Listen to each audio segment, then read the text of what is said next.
What's up, everybody? Principal Kafele here, part three. So, you want to be a best selling author? Let's talk about the publishing process here. The publishing process. Once again, so you want to be a best selling author. Is that really what you want? Or do you just want to write a book? As I keep saying in these videos, there's a difference. Writing a book is just that, writing a book. You got your name on the cover, you got content that you wrote, but that doesn't translate necessarily into you being a best selling author, right? Well, a major part of whether or not you'll be a best selling author is the publishing aspect. That's critical. But if we can go backwards for a second, that planning and organizational aspect was critical. That writing process was critical. And now the publishing is critical. And we're going to look at two different forms of publishing with a publisher or publishing through self-publishing, right? They're both big, they're both major, but you have to decide which is best for you. So I want to focus on the publisher first, and then we'll go to the self-publishing secondarily. So before I get started, get this ready. Get this ready. Get your pen and your pad, or if you're using the electronics, and get your phone ready. Get your tablet ready. Get your laptop ready. Get your desktop ready. Whatever you're going to use, get it ready, because I'm going to give you a lot here. As I did with the previous two, not asking you for a cent. All I'm asking you to do is pay attention, internalize, grasp, claim it as your own, take ownership of it, take good notes, take copious notes, and then be on your way toward writing your first best-selling book, maybe your second, your third, your fourth, whatever it is. So let's go. We're talking about the publisher first. Seeking to get your book published as opposed to publishing yourself. We'll come to that later on. So the first part I want to talk about then, shopping around your manuscript. If you have no name recognition, it's going to be uphill, right? Once again, shopping around your manuscript. If you have no name recognition, it's going to be uphill. Now, let me make a distinction. There are publishers out here who they'll publish your work. It doesn't matter what you wrote. Doesn't matter that you have no name recognition, but they're not going to market your work. They'll publish it, and they're going to charge you some money for publishing it. So you're going to pay them. They'll turn your manuscript into a book. And then from there, you're on your own. So you own it. It's yours. But they're not going to do a thing for you. It's just that they were gracious enough to publish the book. So they did all the printing. They did all the book manufacturing. They did all of that. And we'll break down those terms soon. But that's what they did.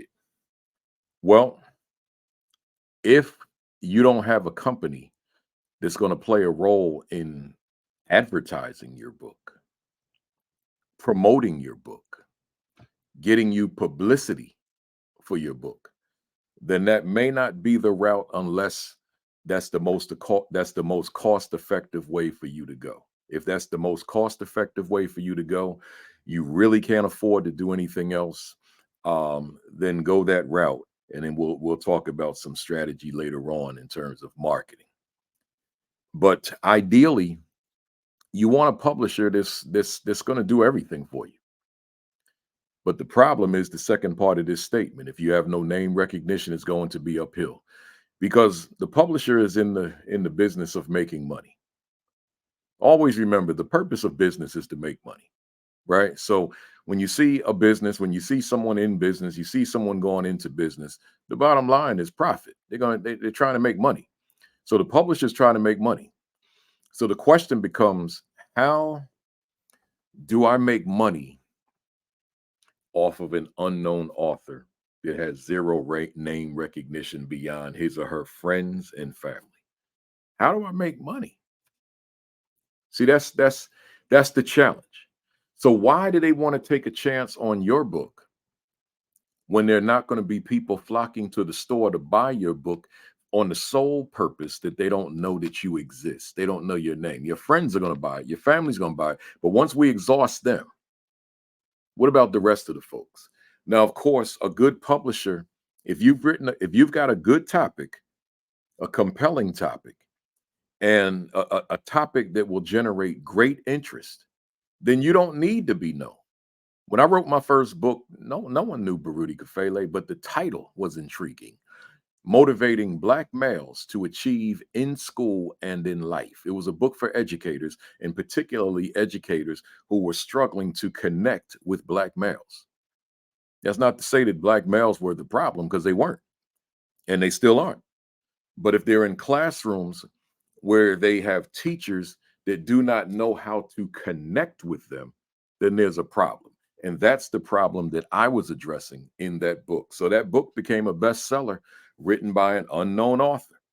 I had a little name recognition from doing a few national presentations, that type of thing, but I wasn't household. I'm still not household, but I got more name recognition now than I ever had.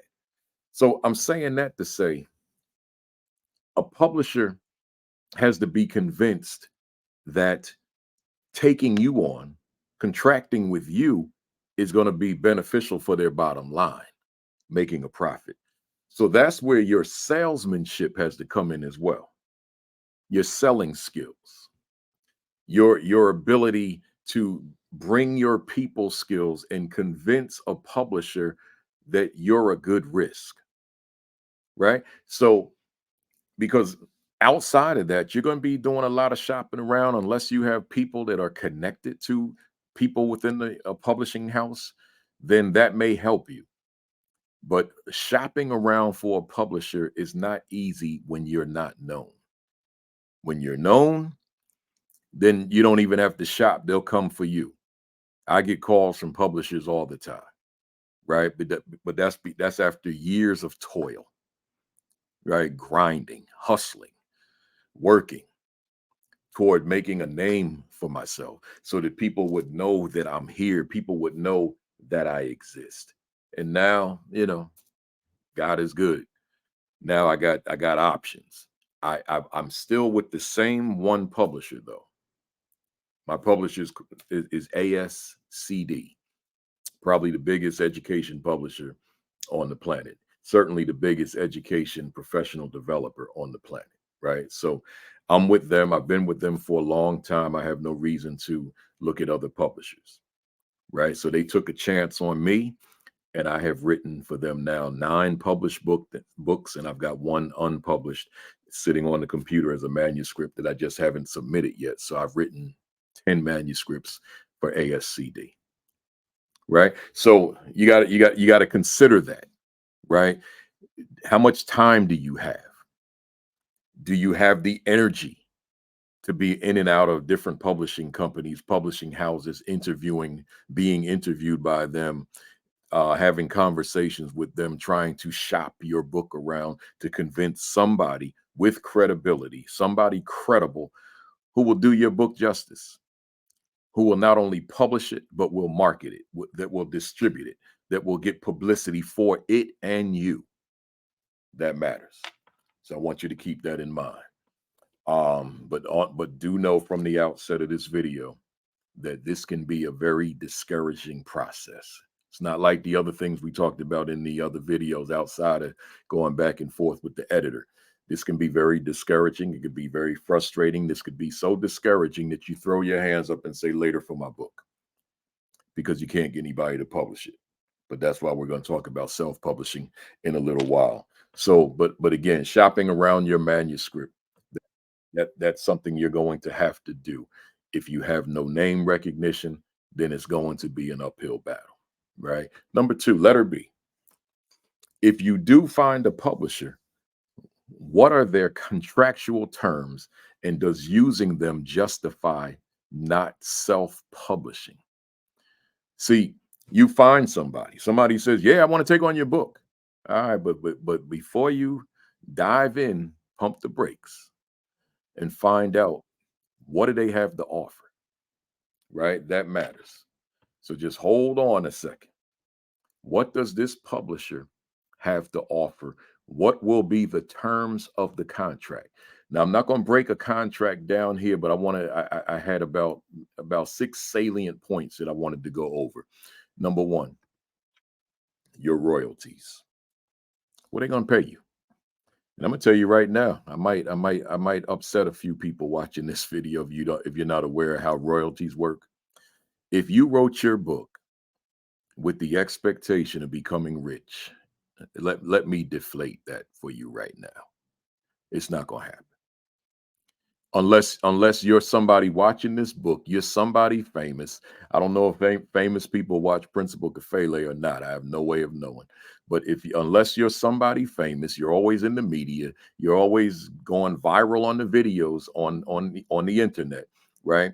Then, but if you just like I was when I started, just just you unknown, with the exception of your friends and family, right? If you like myself, you're a principal, then your school knows you, but your students may not be the ones buying up your books, right? Well, I'm gonna tell you, maybe you'll get about 10% profit on your book, right? So that your book sells for whatever the amount, and then maybe you'll get 10% of that.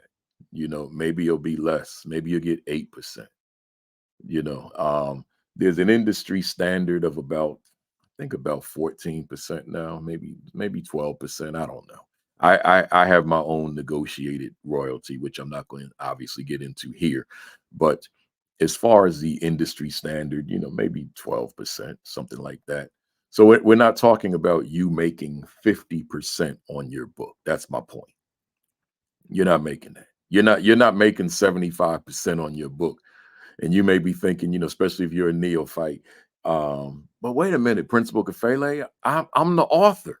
I wrote it. Yeah, I know, but you don't own it. You wrote it, but you don't own it. The publisher owns it. You own the copyright, but you don't own the product. See, you don't own the book. The publisher owns it. Look at the spine of your book. It's got the publisher's imprint right on it. Then go to your title page and it's got the publisher's imprint right on it. That's their book, right? So you get a little something something, not too much. But here's the beauty to that. I talked about this extensively in the speaker video. So if you're going to be an author, you need to be a speaker. They go hand in glove. So you watch the 9 hours of so you want to be a professional speaker. That's 5 videos, but it's a lot more time I spent on those because I had a lot more to say. But your book becomes your publicity to your speaking. Let me say that again because you might have missed that. Your book is your publicity for your speaking. So me, I don't worry about no royalties. I don't worry about book sales. Like everywhere I speak, the people are saying, "Did you bring some books to sell?" Nah, not one. I don't have the energy to lug books around. Not me. So I miss out on hundreds of dollars, if not thousands of dollars of profit and sales after I speak. I know that. But I don't have that kind of energy. But for the next person, they do. So you go on and bring your books, bring that extra suitcase, stand in that line at the airport and check in that suitcase. I don't have that kind of patience. Might even miss the flight. I need to go to the quickest place, TSA, pre-check, clear, whatever it is, and get myself on in there. I don't have time to wait in that line at the airport for my luggage. Even though I have perks with one airline, not all of them, but I might be flying one of them other airlines. I have no perks. I could be in a very long line. I can't risk that because I got to get it. I got to go. A lot of times I'm in 4 and 5 states a week. I don't have time to wait in no line and check in no bag. And when I land, I don't have time to be waiting for no bag to come on back to baggage claims. I want to get in that rental car and get going. So that's me. So I'm saying that to say this. You have to decide how you're going to do that. Because see, if you do sell books, then obviously you're going to make money, right? You're going to make money. You're going to make money that I'm not making. So I rely on my books. I want to say it one more time because I want it to sink in. I rely on my books to be my publicity for my speaking and consulting. That's what it is. I'm relying on those books to keep me relevant. I'm relying on those books to keep me booked. as a speaker, as a consultant. That's where I'm going to make my money, not in book sales. Right now, of course, selling the books retail, yeah, I'm going to make money. But here's the catch, and there is a catch. I put up number two: copies for you and discount. See, let me go back to what I said. I got to kind of smile on this one, chuckle on this one. You don't own the book. So when you decide you want to bring your book with you to sell your book when you speak, and there will be long lines, but here's the problem with that. You don't own the book. So you literally have to buy your book from your publisher. I know somebody sitting there like, what? Wait, let me rewind that. I know he didn't say what he just said. I know I heard something wrong. Yeah, I said it. You have to buy your book from your publisher. And typically the best, I mean, at the best, you'll get 60% off. That's at best. And that's not normal. What's normal? 40% off, 50% off. Depends on your relationship with the publisher, or depends on the publisher.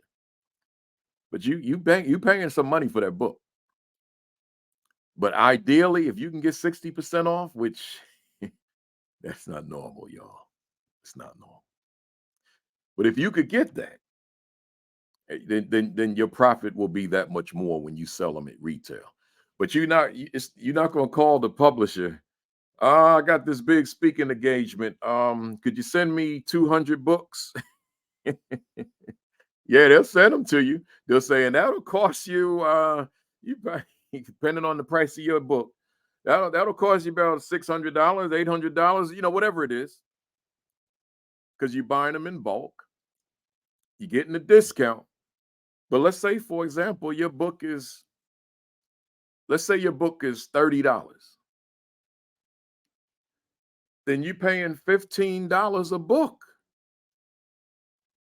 And let's say you need 100 books.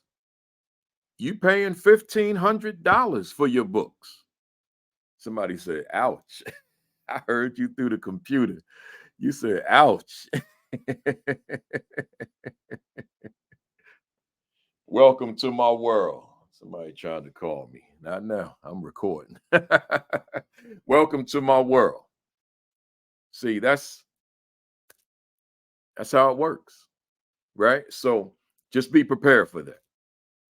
So you determine what you can afford, then you order the number of copies that you can afford, and you negotiate the discount. That's important. You negotiate the discount. It's just like when your clients want to buy books, like say for example, you're doing a presentation somewhere, you're doing some consulting, and they want the staff or they want the conference attendees to have your book. Well, a lot of times the client will ask you first, like, do you have books? Can I buy them directly from you? And in my case, the answer is no. I don't have books. I don't keep an inventory at all. You see the few books I got on the shelf here?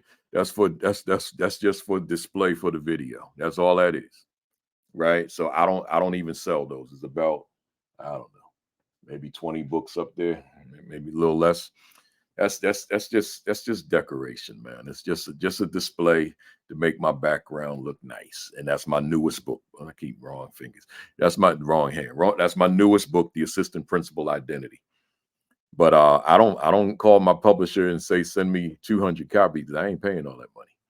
Right? I'll say to the client, if you want to provide my book for your folks, your attendees at the conference, your staff within the district or your school, then here's the phone number to my publisher.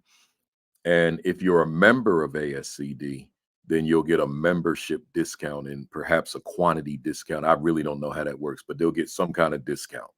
So I'll let them know that, as opposed to going to one of the other retailers out there that sells it. They may not get a discount. So you want to let them know that. You go to my publisher, they have a quantity discount or a membership discount, whatever it is.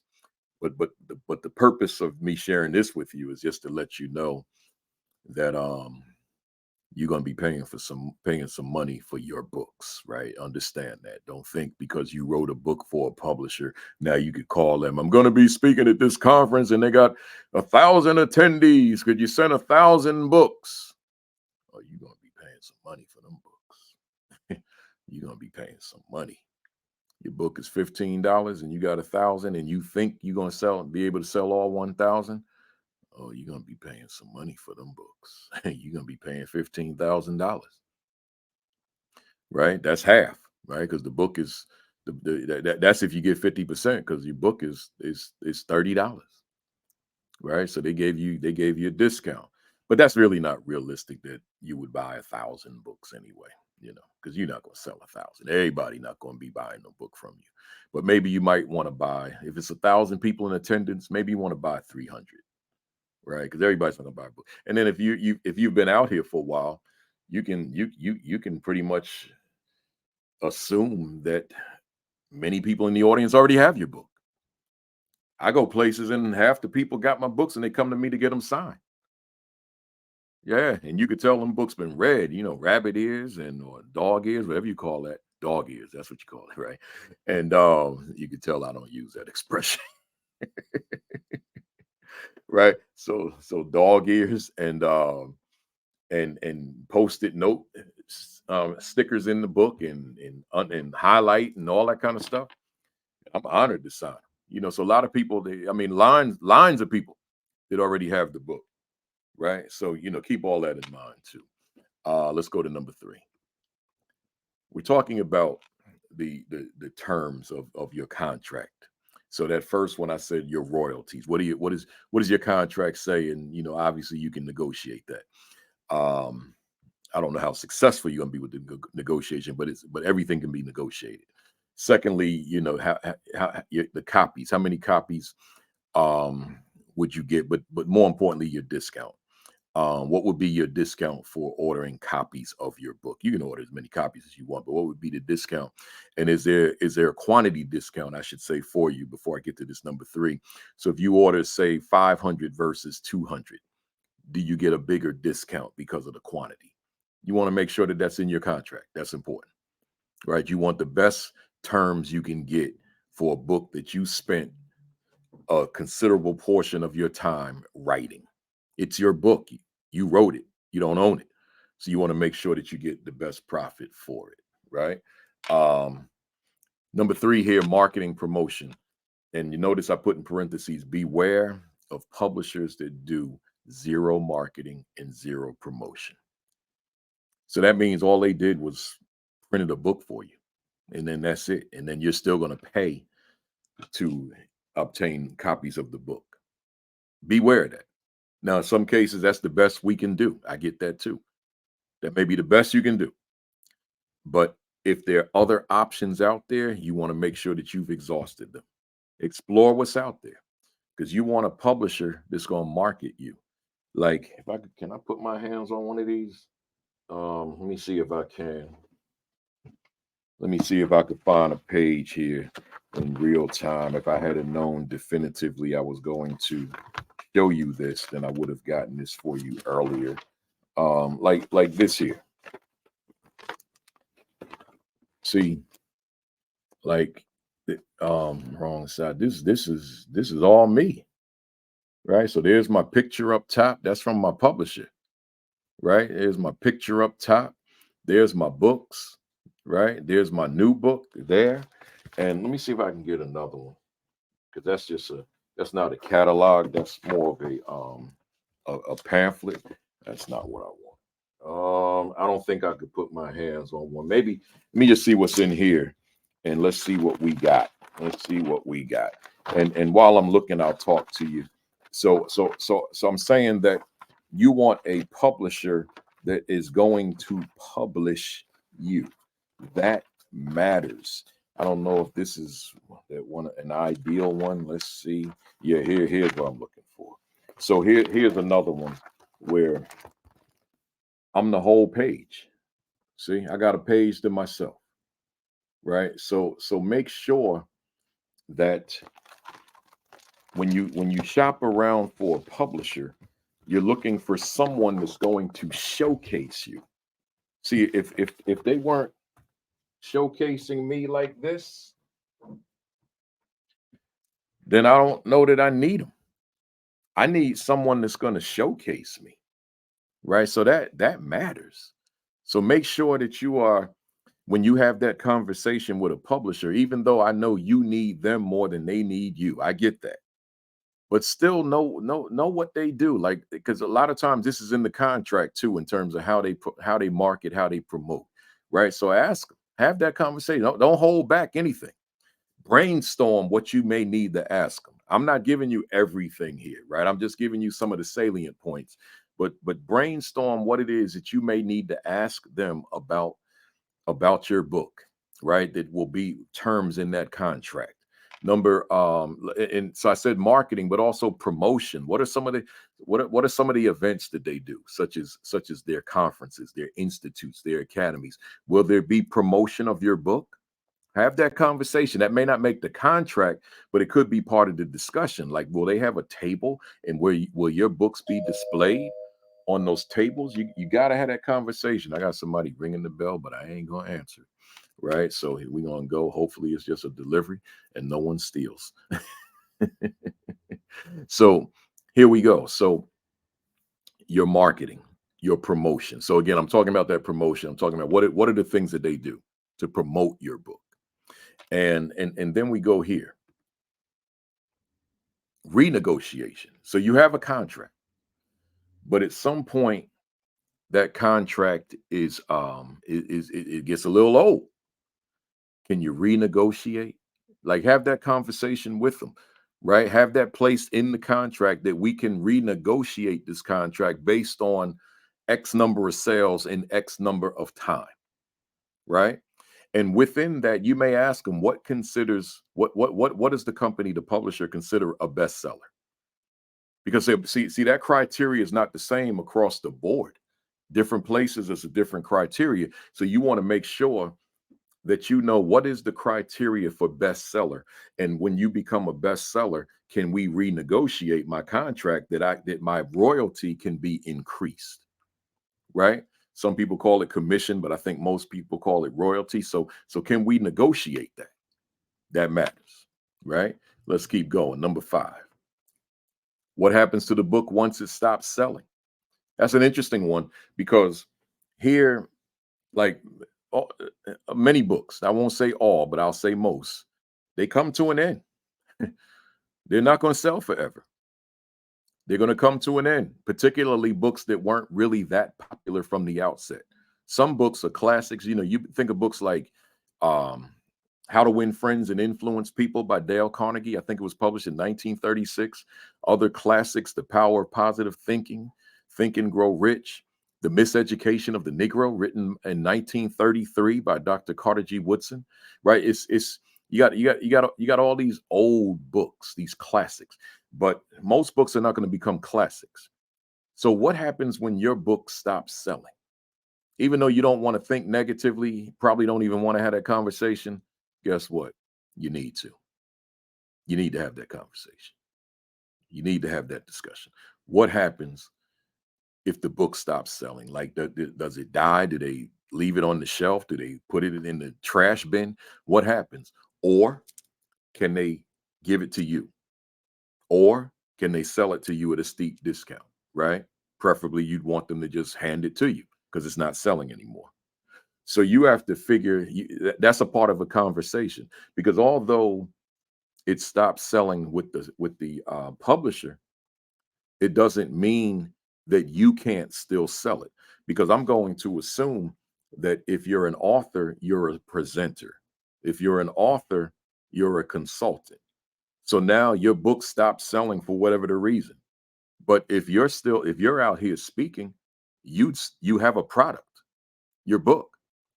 So you can use that product. You can take that product along with you and now give it new life and sell it to your people. But you can also, if you're someone that uses social media, you can post it on social media and now bring it back to life. So it's no longer in the hands of the publisher, it's in your hands. So now you can take that book and you can sell that book, right? So, but you got to negotiate that with your publisher.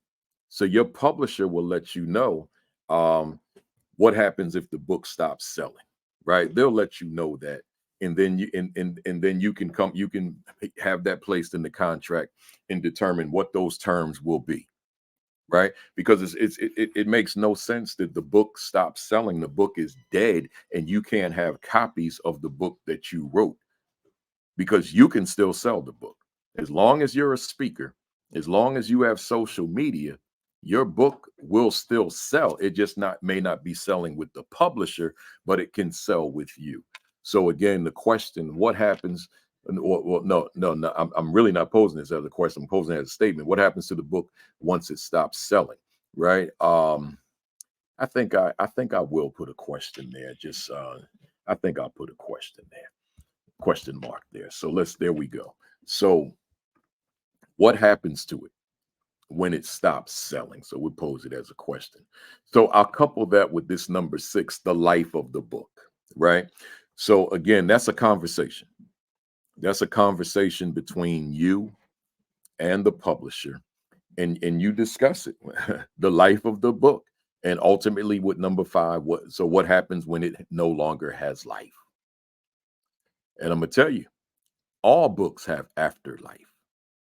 Right? They have I guess you could call it, that's heaven now, right? So it died with the publisher, but once it's in your hands and you still out here speaking, that book should be selling with those clients, right? You got social media, you should be able to move copies of that book. So keep that in mind. There's so many other things you could say as it relates to a contract, but all contracts are different, all publishers are different. So when you get to that stage with the publisher, then you sit down and they're going to hand you a contract. You go through that contract, and anything that you have a question about or anything that you disagree with, then you raise the disagreement. You don't sit there and sign a contract.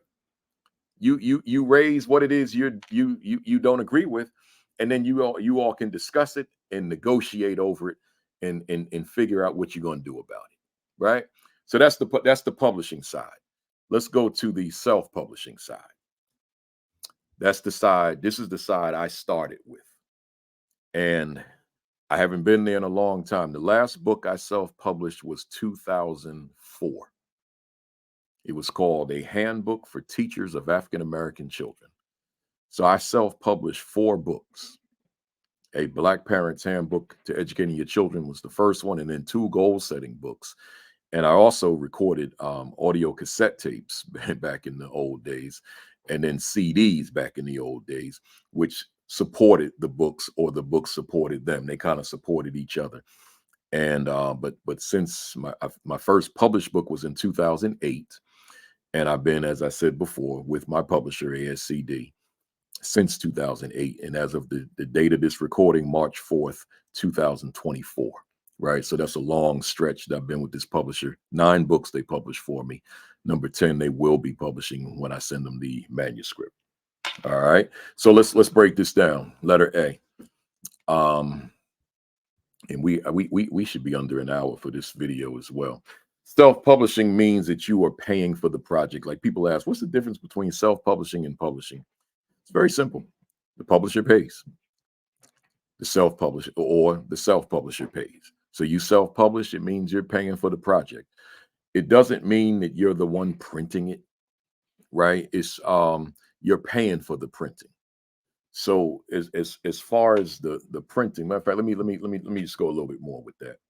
So you decide to self-publish. That means the whole, let me use my arms with this one. The whole project is you. You and you and you and you. The whole project is you, right? And that's what it is. It's a project at this point. It's not just a book, because it means everything about that book is you. It's your business. It is a business. So I remember, if I can give you my story, I gave you the writing part in video 1, but in this video, once that book was published, I didn't know. I mean, once it was finished being writing, not published, I didn't know what to do. It was written in a notepad, 8.5 by 11. So somehow, some way, I got in touch with a guy down in Virginia, Hampton, Virginia, and he taught me the self-publishing business. And based on what he taught me, one of the things that I learned from him was I needed money. So I got my family together, and I said, I got a lot of my close family. I got them together one afternoon in my old home where I lived before I got married, and I said, "Hey y'all, can you invest in me?" I passed a hat around the room. I said, I want to print up this book. I'm the publisher, so I had a little copy shop down in Newark, New Jersey. I'm in Jersey. I'm in Jersey City, so this was not far in Newark. Little print shop, and I said that they said they'd print me some copies. Like I told them 100 copies, and I don't know what the amount was that I needed, but I needed around $1,000, right, to really start it right. So I passed the hat around. They gave me $1,000. So I went on and printed 100 copies. We sold them at $5 a copy retail, and I made $500. Made it real quick. In fact, I'm kind of thinking I printed up 1,000 copies. Yeah, we printed 1,000 copies. That's what it was, and we sold those so quick, man, that I made that money back. I made it back in with a profit because yeah, it was we were selling the book at $5 a copy, and the printing was like $1 a copy, something like that, because of the quantity. If now here's the thing: if you print, the more copies you print, the less per unit cost, right? The less per unit cost. So I printed as many as I possibly could, 1,000 copies that brought my unit cost down. I think it was like 1,000, like $1 a copy, something like that. We sold them for 5. I made a $4,000 profit. Right, that's what it was. So then I was able to give all the people their money back, and now I'm riding off of profit. So I'm printing more and I'm selling, printing more and I'm selling. There was a lot of book festivals going on, a lot of different kinds of festivals, cultural going on, and I was setting up as a vendor, and I was selling, and I was selling, I was hustling, man. You're not supposed to be like trying to recruit customers to the table, but I was positioning myself in a way that they had no choice but to stop at that table, and I was making just so much money, hundreds of dollars at these festivals. And then back in those days, I'm a black author, and that's key to where I'm going with this, just to give you my story. There was a Black Books Network that was developing when I became an author in '91, when my book was done.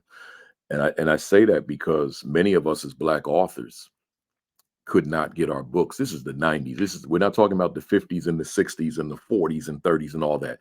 We're talking about the '90s. And most of us as black authors, our books were not going to be picked up by the mainstream, right? They weren't trying to sell our books. And as quiet as it's kept, as successful as I've been as an author, as a black author, a lot of your mainstream outlets out here, I'll challenge you. In fact, I can say this to you, but I'm gonna challenge you. Go to your major chains and look for my books, and I promise you, you're not gonna find them. Every now and then, in a rare case, because people will post a picture of the book on the shelf in your big chains, your big book chains, they'll, in a rare case, they'll say, "Wow, Principal Kafele, they have one of your books here." Right? Just think about the big book retailers, and that's what I'm talking about. I'm not going to say their name because I'm not giving them that kind of publicity. But those big chains, they won't sell my books.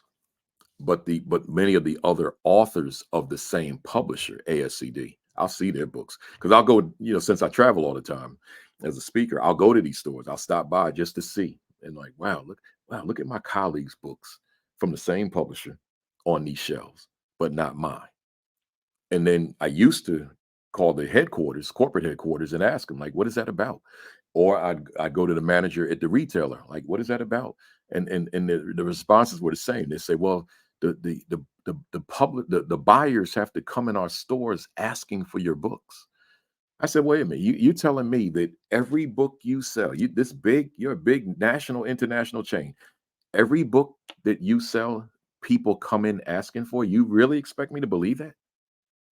Many of the books I own, I would dare say, and this is like a fraction of my books, most of the books that I own, I did not know they existed. I went to the store and on the strength of the title, I said, oh, this looks intriguing. Let me buy it. And I would dare say that's how most of us buy books, on the strength of the title or maybe a recommendation. But we don't go in the store. Do you have some? I mean, some books, obviously, but I would dare say most books, no. We go to the store and browse and we find books. That's how we go to the library. We browse and we find books. Well, for whatever the reason, despite the fact that I'm one of the top authors with my publisher, I can't get my books on them shelves, man. So I'm giving you that context because I don't want somebody sitting on here. Why is everything got to be about race? Because it's real. That's why. So now back in my early days in the 90s, as a reaction to the fact that black books couldn't get our books into these mainstream book establishments, black folks created their own, a whole national network, international network, bookstores of black authored books all over America. What a time that was. It was like a second renaissance. We talk about the Harlem Renaissance. This was a second renaissance that's not documented enough, right? And a guy like me, there were at least 1,000 of these stores all over the US, the Caribbean, and in parts of Europe, particularly in England. So now we had an outlet. And man, I had my book in all them stores and it was selling like hotcakes, and I was making money. So now I could keep going back and printing more. But now I graduated, hear me well, I graduated from the print shop. And now I began to use a book manufacturer. I was using a company called Sheridan Books. They were very good to me. They're still around, and they're still probably the biggest book manufacturer out here. See, a book manufacturer and a book printer, those are two different things. Printers just, print shop, your local print shop. A manufacturer, they literally manufacture the book. They with the spine, the glue, all that. It's a whole different in the mass production. So let me tell you how many copies I was printing at a time now. I was printing 6,000 books per run.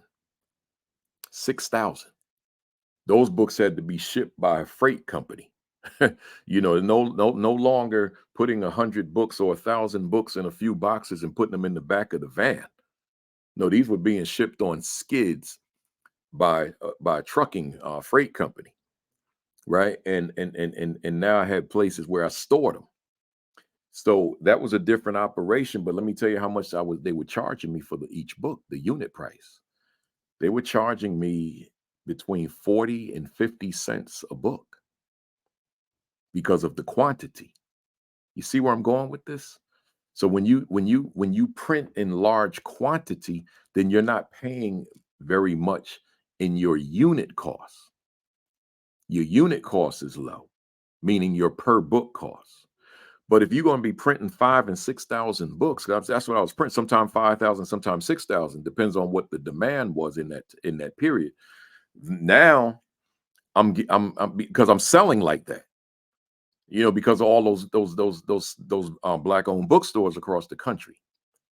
But let me tell you something that happened. Two things happened. Number one, I became a teacher because this wasn't doing. I took off. I took 2 years off from teaching to do this.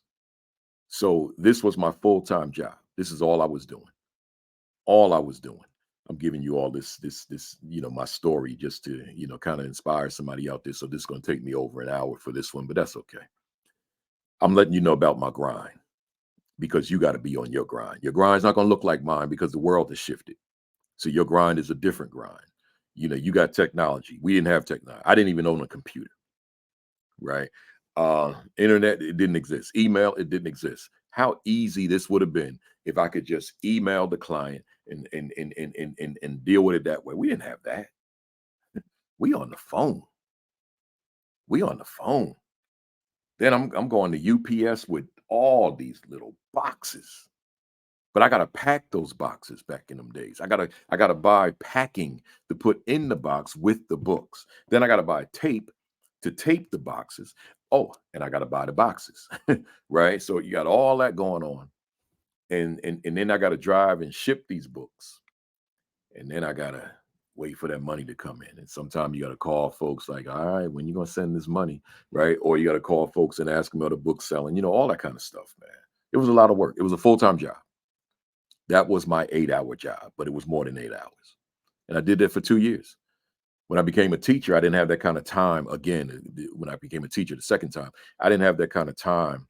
And then I became a principal. I had zero time. So when I wrote my last self-published book in 2004, I was a seasoned principal. That book sat around and collected dust because I had no time to market that book. I was 12, 14 hours a day being a principal. I had no time, but I did write it.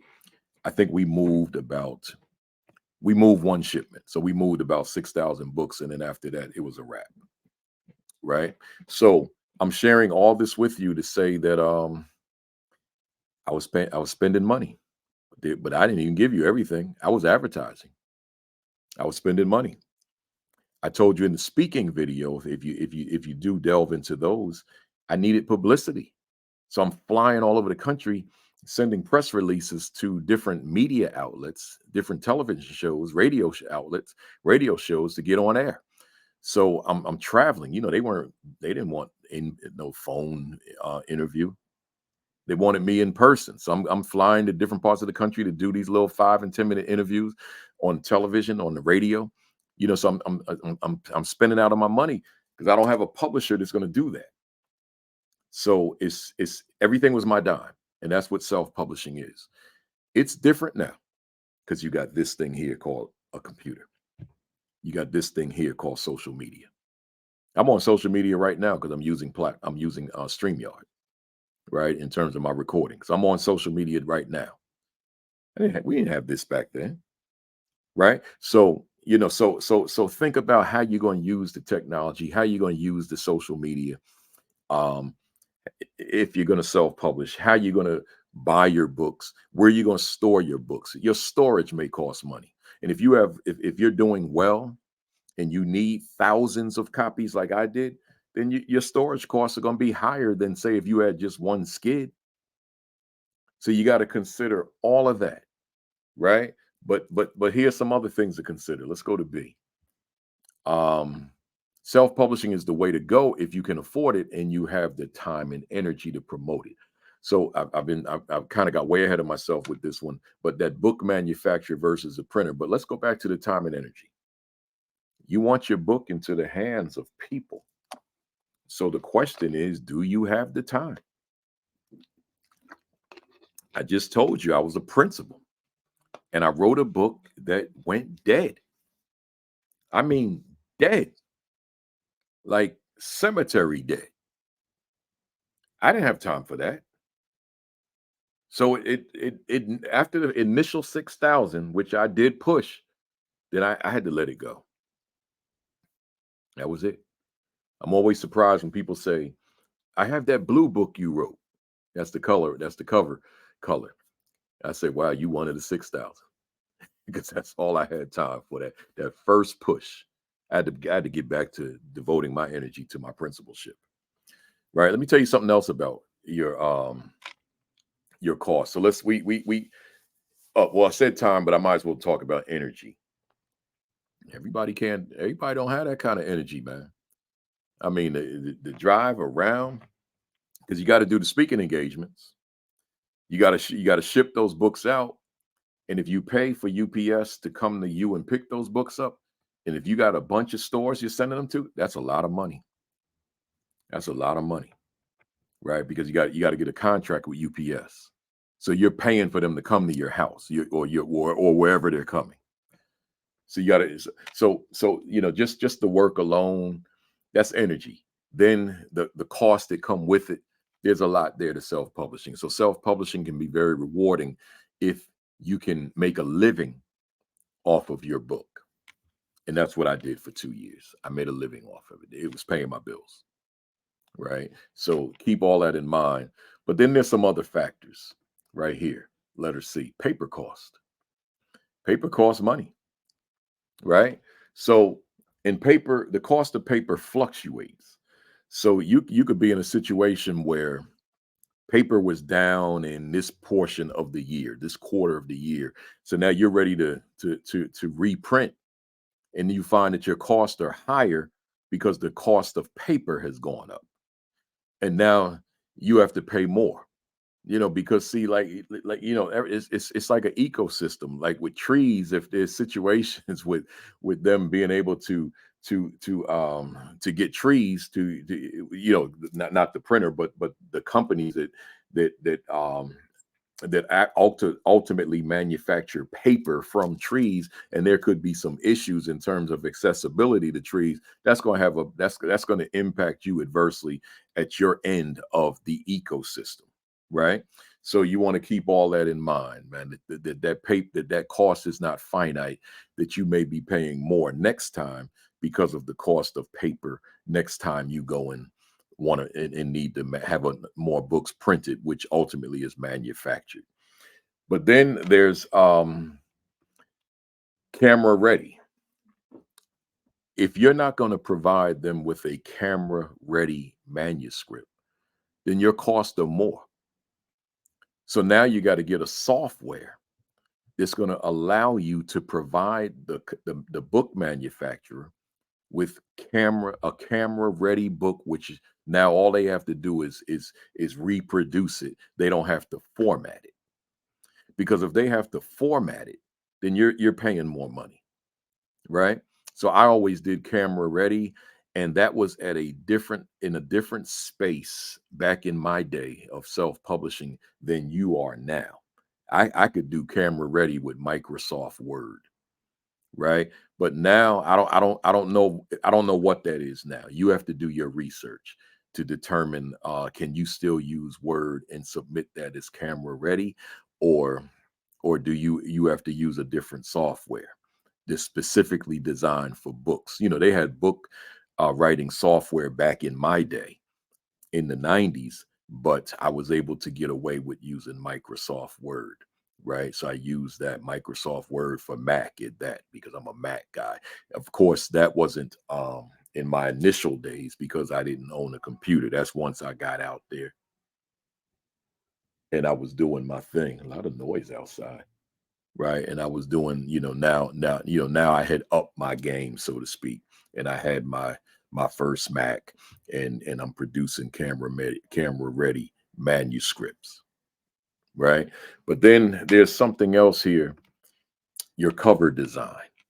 It's obviously you have to have an attractive cover, because if your book is on display somewhere, whether it be in a bookstore, whether it be at a festival, whatever it is, you want a book that's going to capture the attention. In my day, again, going back to the reality of me being a Black author, there was a lot of cities in my area, a lot of places in my area. I'm in Jersey, so I could go up to New York, to Brooklyn, or up to Harlem, and they had street vendors out there, which they still do, but not to the same extent, because some laws change. I'm not going to get political with that, so I'll just leave that very generic. Some laws change, and you had all these street vendors, and so many of the vendors sold my books. So I'd go up there and sell to them, and then they would in turn sell to the customers on the street. And but the cover had to be attractive enough that somebody would or the title catchy enough that the customers would go to those tables and seek out my book, right? That was important. But here's the problem.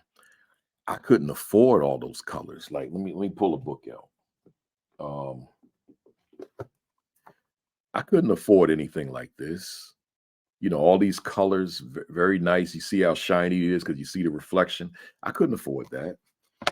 I'd like to show you one of my books if I could get my hand on it, but it's I don't it's just my back in those days, man, can I find that book? I don't see it.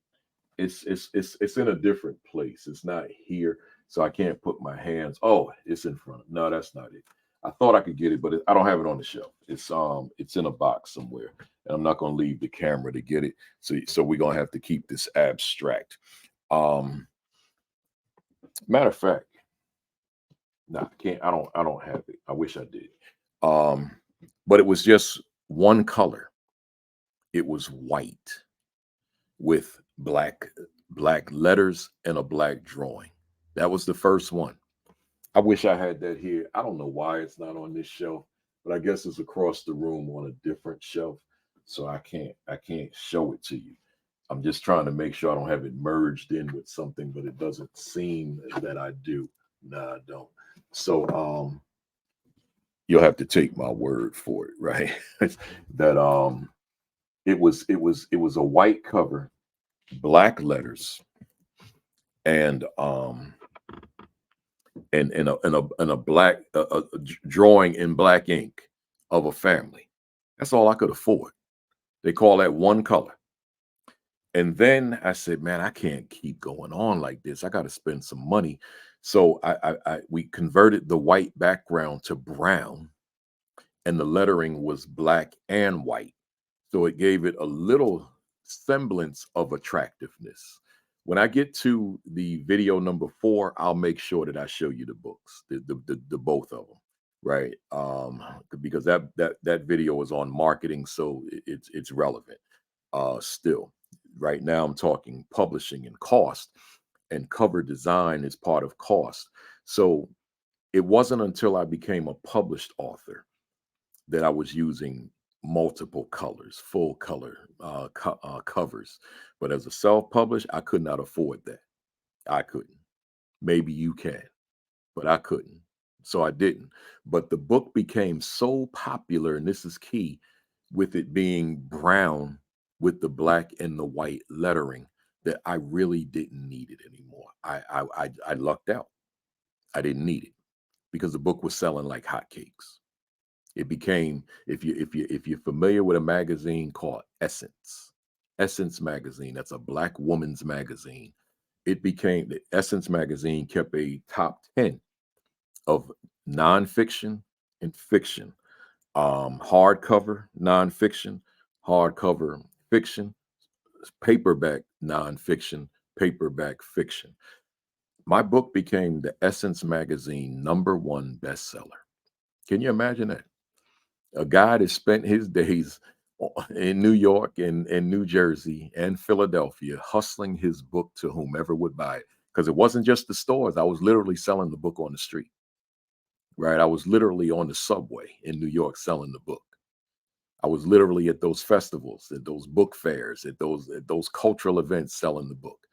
And all that hustle, that book became the #1 bestseller in Essence amongst all those famous people.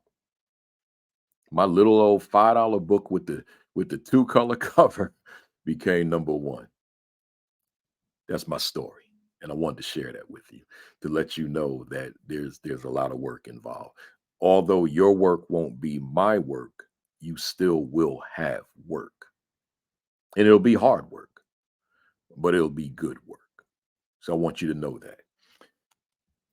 So I talked about this one, quantity and cost. The more you buy, the less you pay per unit. Doesn't mean the less you pay, you'll pay more, but your unit cost. And that matters because your profit is on a book on an individual basis. So think about it this way. If your book retails at $10, but you're paying $5 to print each book, then obviously your profit's only 5, but that's not factoring in your advertising, your publicity, which there are costs there too. But I'm gonna leave those alone for a second, just to make the smaller comparison, the easier comparison. So if it costs you 5, because see, like I didn't even factor in the shipping costs, right? It's not UPS. UPS is too high. They're not going to use UPS. They're going to use a freight company. So you're using a trucking outfit. So now they have a charge, and what was I paying, like $500 sometime, $1,000 sometime for them to ship them books from Ohio to New Jersey on those skids, right? So, but let's just use round numbers.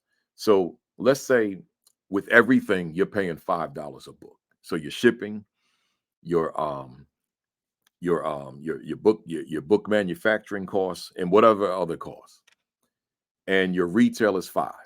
All right, so you make $5 profit. But let's say you print up enough copies where you're only paying 40 cents a book, 50 cents a book, right? Now you've put yourself in a position to make far more profit per book. And then when you combine all those books, you're making a good profit. So it's going to boil down to how many books are you printing? How many books are you having manufactured? This is you as a self-publisher now. All of this is self-publishing. None of this is publishing. In publishing, none of this is relevant. Your publisher's doing all this, right? But again, that's why your royalty is so low, because they're paying for this, right? So you gotta weigh the two and see what works best for you, right? So your quantity reduce your costs per book, but obviously you have more printed and you have a higher quantity. Obviously your total outlay is more, and that's why you got to get out there and sell them books. Quantity and price. And by the way, this is the last one. No, next to last. Quantity versus price.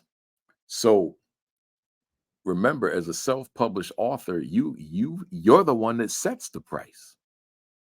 So you have to determine what's a good price that you're going to make money, but the public doesn't see it as being too high. That matters. That matters exponentially. Because see, you could be wanting to make all this money, and you set the price so high that the public says, we're not paying that for that book. And now you went on and printed all these books with the hope that you were going to sell it at that particular price, retail. And now you find out, ooh, no one wants to buy it, right? But let me throw another piece in here. This is important particularly when you're self-published. Your your wholesale, your wholesale. Because see, here's the thing: you're not going to do as much if you're gonna rely on retailers to sell your book, and hopefully retailers will sell your book, right? Well, you're not going to be dealing with the retailer too much. You're going to be dealing with the wholesaler. The wholesaler. So watch this. I'm gonna use the example of my $5 book, and I'm going to assume that you're not selling a $5 book, that your book is more than that. My first book was 74 pages, so a $5 book. The wholesaler wants 50% off. That means right there, I'm only getting 250. That's it. So if the book manufacturer charged me 50 cents a book, I'm only making $2 at that time. But then if I factor in the shipping, right? And any other ancillary tertiary costs that I have, I might be making like a dollar 50 on a book, or a dollar. But I was selling so many that I was making money. We were selling them 6,000 books in a short period of time. So within a month or two later, I'm back to ordering more books. So I'm making money, in terms of where I was in that time in my life. I was 31 years old.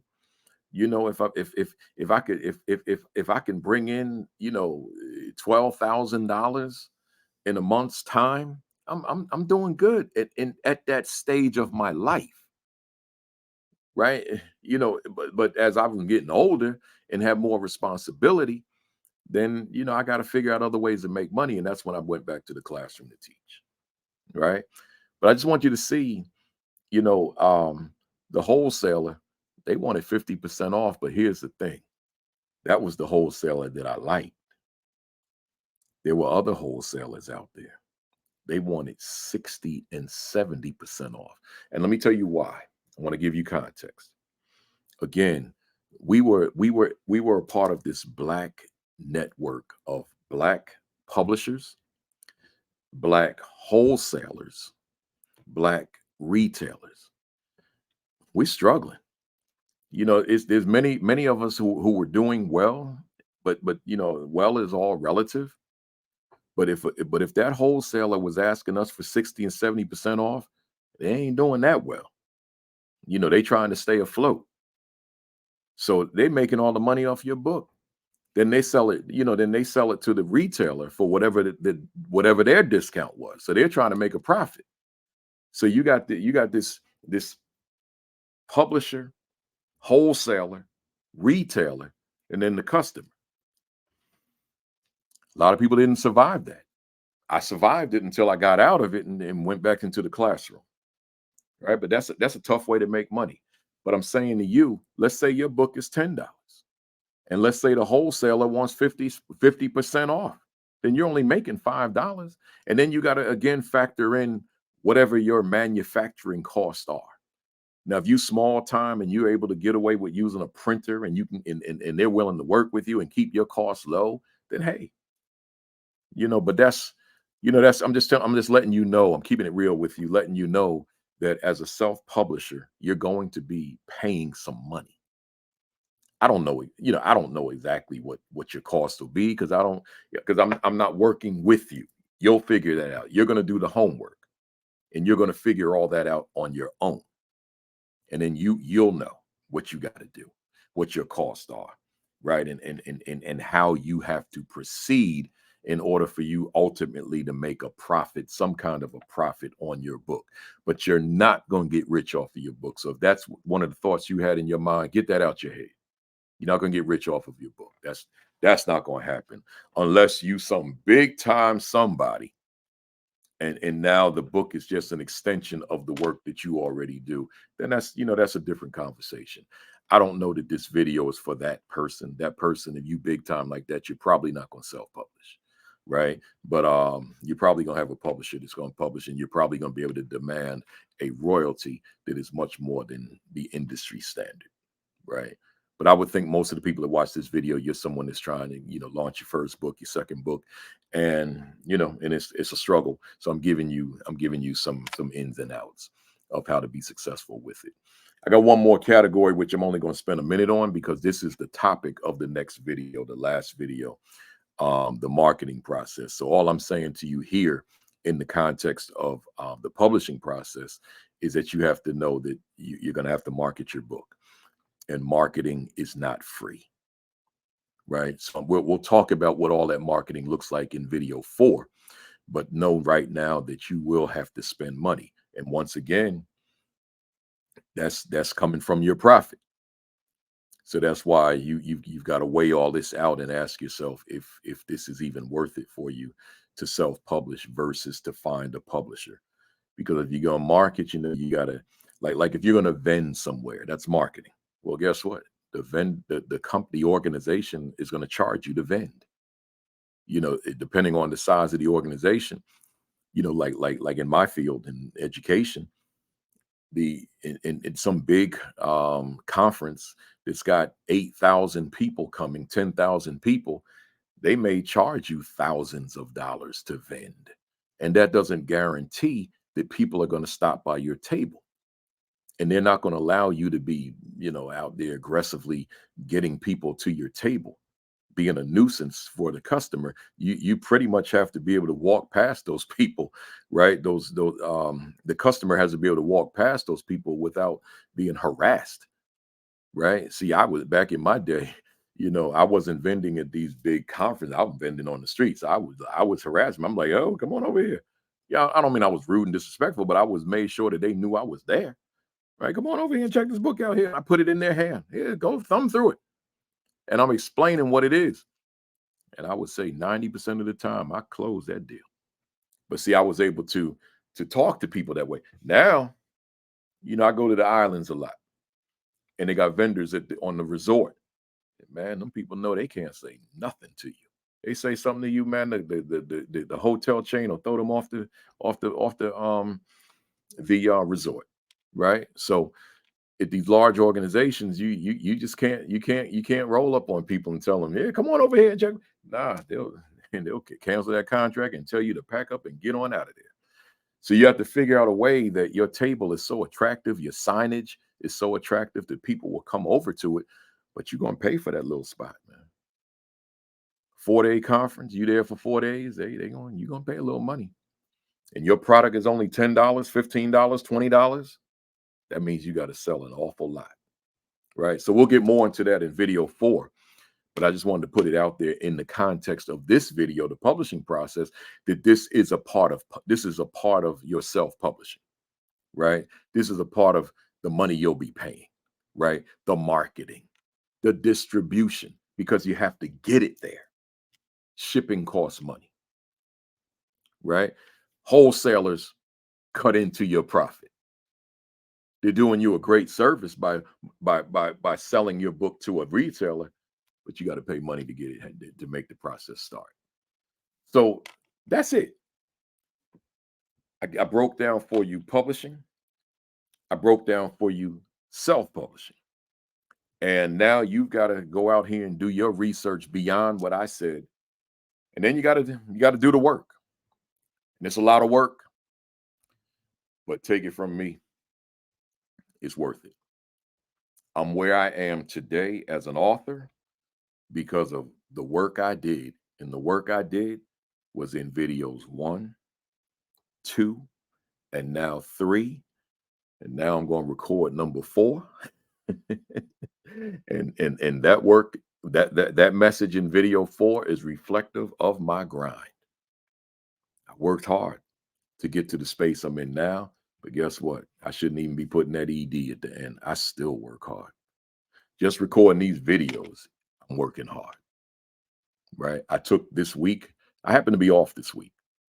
I decided that I didn't want to work this week, so I didn't say yes to anybody. I protected this week. But as you see, I'm making videos. so I'm still working, but I'm not jumping on airplanes. I'm not going through TSA. I'm not going to a hotel that's not home. I'm not sleeping in some unfamiliar bed, right? I'm not driving some rental car, right? I'm home. I'm in my happy place. So with that said, folks, soon as video 4 is up, make sure you go and watch it, and I'll see you there.